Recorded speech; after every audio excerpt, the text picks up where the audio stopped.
Hello, everyone.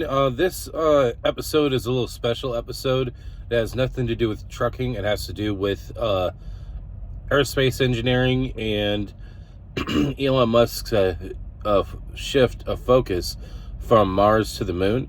And I felt like I needed to make a video about this. I already have another YouTube channel dedicated kind of towards aerospace called Terran Space Program. But due to the nature of my job, it's going to be a while before I actually have time to pull out my laptop and my video editing software to make a proper episode in the format of that channel. But until then, I actually have enough time between loads to make this quick video.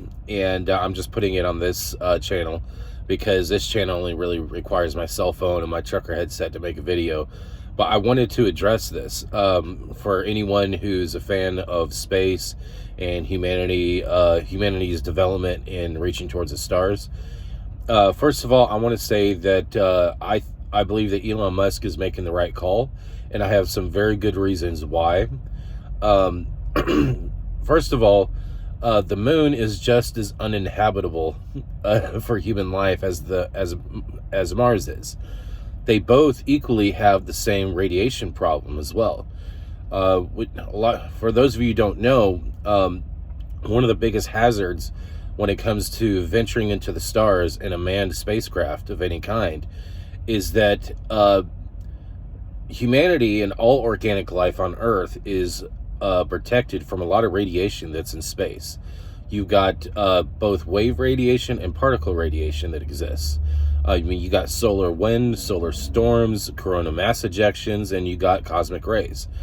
And the radiation shielding we're shielded by basically three layers. We got the planet's atmosphere itself, and then you got the magnetosphere, and then you got the heliosphere, which is the massive magnetosphere that the sun produces that's so large that NASA uses the edges of the border of the sun's magnetosphere to mark the border of our solar system. And those are three basic layers that protects us from cosmic radiations, and the Earth's atmosphere and Earth's magnetosphere protects us from not just cosmic radiation, but solar radiation. So solar radiation is mostly in the form of waves, but also in particles. And cosmic radiation is cosmic rays, which is particles. Now, there are ways to protect yourself from those types of radiations with current technology. You got a few different materials that's already being used on the International Space Station. But water is also a good shield, too, because the hydrogen in water does a good job of that. And there's a lot of engineering concepts of a starship, like an interplanetary vehicle, that would have like one layer of the hull be just water. Also, some of the plans for lunar bases, you would build it underground, or at least have the base covered in several meters of regolith. And so there's a lot of techniques with current technology to shield from radiation, but that's just one area, though. But I think the biggest reason on why it would be a good idea to colonize the moon first before going to Mars is because a lot of people just have no comprehension of just how far away the moon really is. And there's been some breakthroughs in our development when it comes to energy production as a species. And one of those breakthroughs is fusion. You got fission, which is something you would typically find in an aircraft carrier or a submarine. But then you got fusion. Now, when it comes to fusion reactors, we are in the prototype phase right now, and we've recently achieved ignition, which is where you get more energy out than you put in. But even then, the ignition is only for a brief moment. It'll be a long time before fusion reactor technology is practical. And there's a few different fuel mixtures. One of the most common is deuterium and tritium. But there's another fuel mixture concept, which is deuterium and helium-3. But helium-3 is not an abundant resource on Earth. But it's very abundant on the moon. But even then, you would need a massive mining infrastructure and a logistics infrastructure between the Earth and the moon to make helium-3 practical. And with helium-3, you can actually create a new form of propulsion that's called a direct fusion drive, and you can Google that. It's where we have achieved a level of technological development as a species in which we can actually generate just enough nuclear fusion to create propulsion, but it requires a deuterium-helium-3 mixture. And if humanity had enough access to the helium-3 resource that's on the moon, then we can actually replace all liquid-fueled rocket propulsion, which is the best propulsion method we have right now when it comes to defeating the Earth's gravity to get into space and then going. And because there's a difference between traveling to space and traveling through space, and direct fusion drive technology can actually make things more practical. And if we had direct fusion drive technology, going to Mars would be a lot more practical. And all you got to do is just just go down the Google rabbit hole of direct fusion drive technology, and you'll see what I'm talking about. And because here's the thing. If Elon Musk is successful in colonizing the moon, all right, then we can build an infrastructure for mining helium-3 on the moon. And that could give humanity a couple advantages. One, we would have enough helium-3 access to properly develop fusion generator technology to the point to where we could actually have fusion reactors on Earth that actually supply power to nations. There's enough helium-3 on the moon to actually power the whole world. And then there's also direct fusion drive technology that also uses a deuterium helium-3 mixture.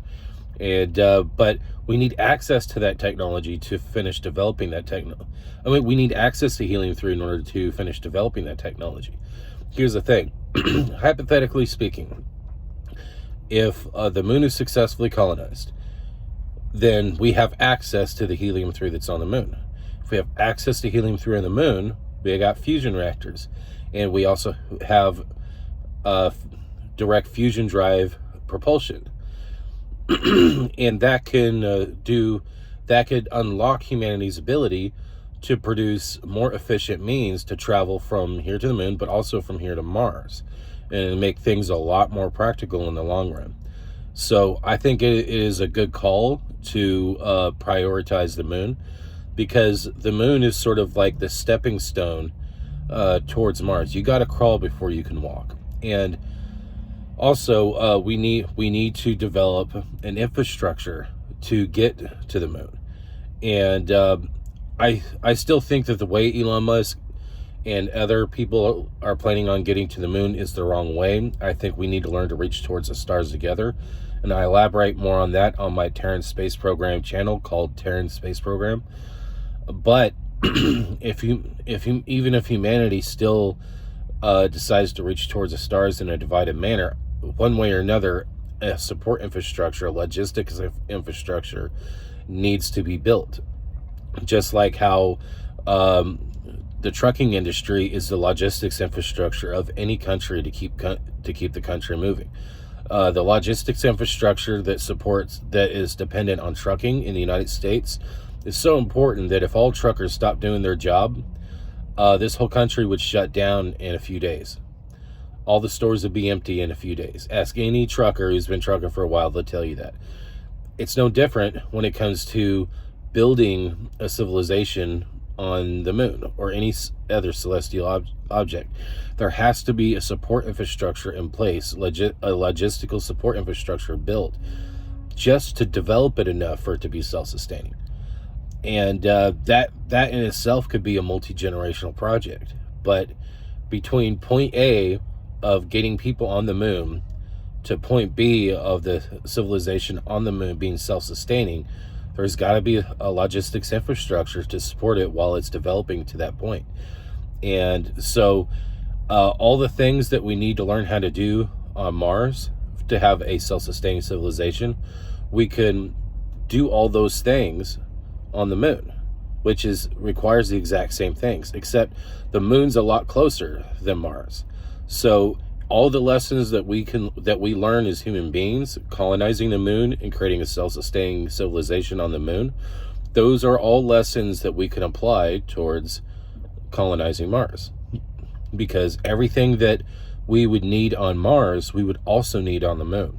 Except the moon's way closer. So think of the moon as humanity's proverbial training wheels towards reaching towards the stars and staying out there.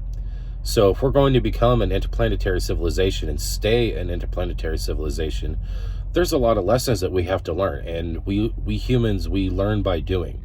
And we can practice all those things on the moon. So this is something that I've thought about for a long time. And I'm actually shocked and surprised that Elon Musk has finally come around and actually woke up to this idea. So while the whole media, who has Elon Musk's derangement syndrome anyway to begin with, because he doesn't like to follow the woke agenda, they're using this to criticize the hell out of him, but he's actually doing the right thing. So I'm just letting you know there's a lot of good reasons on what he's doing. So before you criticize Elon Musk and jump on the hate Elon Musk bandwagon, you might want to do a little bit of research first so that you're not just following the herd. And remember, if you're listening to news that's causing you to hate someone, you're probably being manipulated. So just wanted to put this out there.